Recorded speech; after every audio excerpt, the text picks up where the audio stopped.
Danes gremo v virtualni svet. Pridite z nami.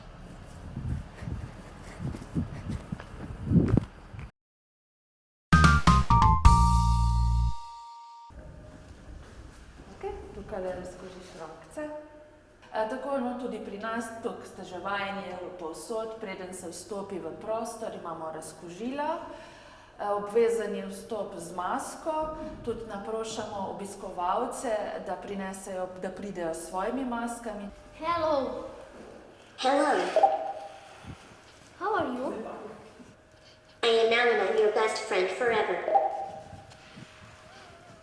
Simpatična novost trboveljskega novomedijskega laboratorija je vsekakor robot Nao, ki obiskovalce pozdravi, se z njimi pogovarja, kadar je dobre volje celo zapleše. Laboratorij, ki se nahaja v prostorih Katapulta, v času poostrenih ukrepov sprejme po enega obiskovalca območje VR, torej virtualne resničnosti, in enega območje BCI, kjer se možgani povežejo z računalnikom.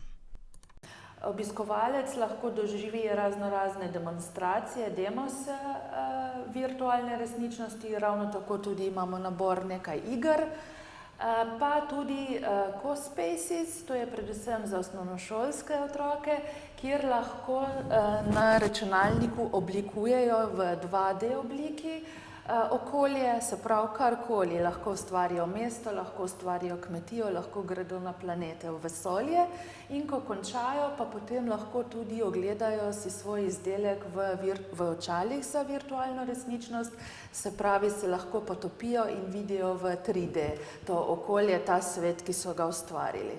V možganskem laboratoriju, kot ga imenujejo, obiskovalec lahko piše zgolj z možganskimi signali. In to je le začetek. Posebna kapa, ki zazna možganske valove, je v Trbovljah povezana tudi z robotsko kroglo, ki na velike liste papirja pušča barvo. Kakšno pot bo le-ta ubrala, pa se odloči obiskovalec. In to brez besed, le z mislimi.